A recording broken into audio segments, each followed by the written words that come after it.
Today I took my two younger daughters hiking, and I love to go hiking. I love to get outdoors. I think it's really good and healing to be out in a natural setting. We went and we saw a waterfall, and then we went back up. And while we were out there hiking, another mom and her three kids went on the same hike. So I was like, "Yay, mom!" I don't know if she was a single mom. I kind of assume she is. And so I was just happy about that. But when they passed us, I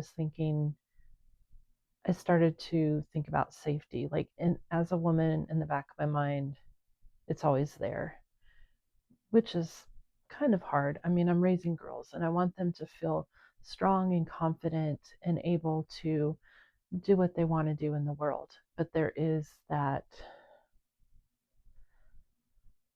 thing that we have to consider as women that, we aren't always safe. And we have to live our lives, but it's like, going on a hike. Are we taking a risk of going by ourselves as girls? I don't know. After the hike, we had to drive to another area because the bathrooms by the hiking trail were closed. So we went to this other area, and when we pulled up, there were two men sitting at a picnic table chatting, two older men. So I was like, as a woman, I'm looking around, okay, there's no one else around here. It's just me and my daughters and these two men. We're gonna stay together. We go to the bathroom. And I'm not like a paranoid person. I don't want um something like that to keep me from living my life. But when we first got out of the car, um one of the men said, "What is your name?" And he was talking loudly. And I was like, "Is he talking to us? Is it time to get back in the car?" And I realized he was talking to the man that he was sitting with, like they had just met or something. And they were older. So that's why he was talking so loudly. So I'm like, "Okay, we're good." But the fact that I have to do that assessment and then, you know, make sure that I'm going in the bathroom with the girls, especially in kind of a remote area. And then part of me wanted to just get back in the car and leave, but there was like this old house there and we wanted to go look at it. So we walked over there anyway. And then we went down this trail. And as we headed down this trail, because now we're going even further away from anyone, from the road, from anyone who might pull up, um, I'm thinking someone could just come up behind us at any moment, and all of those things. So I'm just telling my nervous system, we're safe, it's okay, we can go down this trail. And yeah, everything was fine. I do believe in trusting my intuition and my gut instinct about things. And I was just thinking about it because I was just watching a YouTube video and they were talking about um, some of the things that have happened recently with like a website teaching men certain things, and like, do men have the right to ask women or say their beefs with women, considering what women are dealing with in this world? And I was like, it's kind of true, and it's really terrible that this is the reality that women face in this world. I would like to have the confidence that my daughters will grow up one day and find um, a good partner for them, someone who is safe for them and loves them and cares for them and isn't there to use them or get something out of them. And, that goes both ways. I expect my daughters to also be that type of partner for someone else. But just the likelihood of that happening when you know the statistics about things like coercive control and domestic violence, that's really sobering. And it's kind of sad that this is the reality that we live in. And, I've been single since 2019 now. And sometimes I'm really grateful that I still am single, especially when I hear of certain things that have happened and how some people have been treated. Um, and also, there's the reality of I have daughters who are younger. And if I were to get married, um, I have to be very sure of the person that I bring into my home. And I've even gone to the point of thinking if I do get married, we would keep separate homes and I would be like, my daughter's safety is of utmost importance to me. And um, that would go beyond their safety as above even making someone else feel, you know, that they're that trustworthy to me. Yeah, so it's a big decision. It's a lot to think about. Um, the influences that I bring into my life as a single mom, and I know there's other single moms out there who think through these things as well. And I don't know. I guess what I'm trying to say tonight is that I wish things were simpler and that women felt safer in the world and that single moms with younger kids felt confident and safe to take their kids out on a hike somewhere. Um, knowing that maybe there's not a ranger nearby, maybe there's not law enforcement close by to come in if there's a problem. Like, I want them to feel like they can go out and safely hike around. And like when we got there, before we headed down the trail, there was a dad and his sons.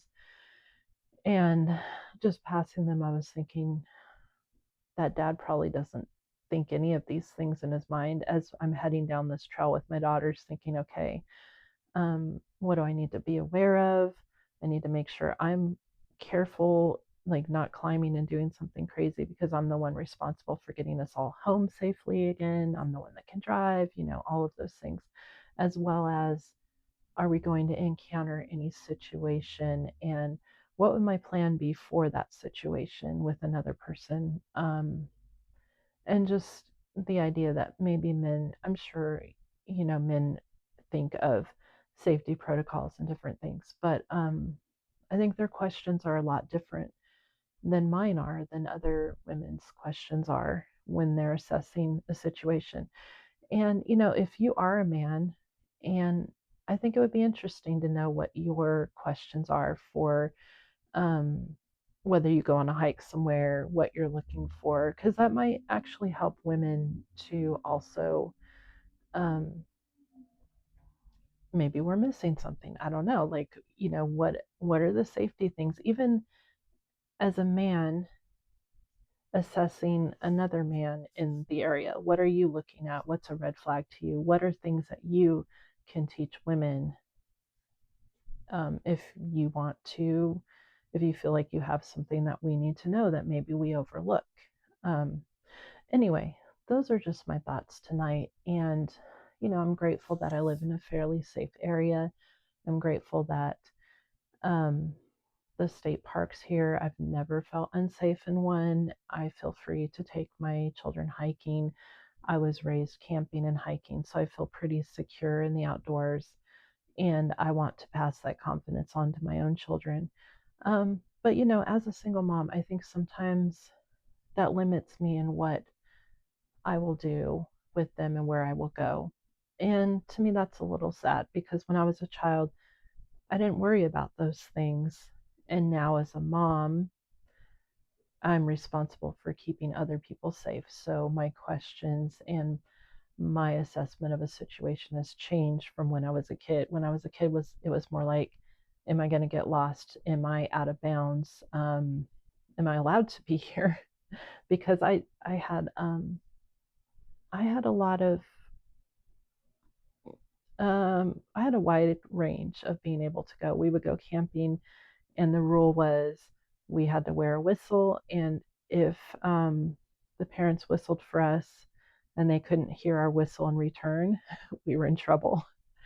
So that's pretty far to be able to go, and we were always supposed to stay on a trail.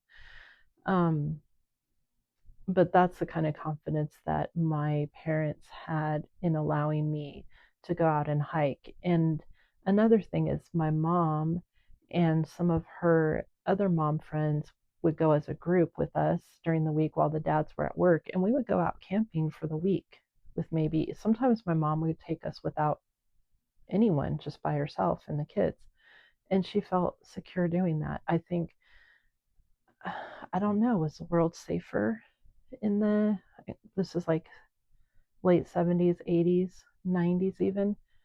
Did it feel safer to women than it does today? Maybe that's another question to consider. But anyway, I want to end this video on a hopeful note, and to say that I do think it's important that we feel safe to take our kids places, and that we give our daughters confidence and the skills to like be able to hike and to be outdoors and to feel good there. And that might mean we talk about we got to take pepper spray, or we need to learn certain self-defense things. I don't know these things, honestly. And that might be something I need to learn, and maybe learn with my daughters. But anyway, I am very curious as to what other single moms do or don't do because they are single moms, and maybe when they go somewhere with their kids without a man, or even like a teen son with them. So I'm thinking single moms and daughters. What do you feel comfortable doing? What do you stay away from doing because you're a group of women going together? Um, Mainly like a mom and girls, not like a group of women. I shouldn't have said it that way. But yeah, give me your thoughts on this. And is this a conversation we need to be having as single moms, women who want to parent our children, even as married moms? Because why do we have to wait for a man to go with us? We should be able to take our kids places and teach them to enjoy the world, especially our daughters. So, yeah, I'd love to hear your thoughts on that. And wherever you are, I hope that you are blessed and you can at least go outside and look at the clouds in the sky and just have that moment of with nature, because really almost any place you are in, you can go outside and see a tree or grass, or like I said, the sky, and just feel that kind of calm space and who you are and your place in the world. That, our problems can seem really big sometimes, but when we step out and look at the natural world, those problems seem to, like, for me anyway, shrink down and take their proper place. And I'm able to take a deep breath and, um, bring some peace and joy into my life instead of, and push the fear out. So, like I said, positive note. Um, yeah, I hope you are blessed and you are enjoying the world. Bye.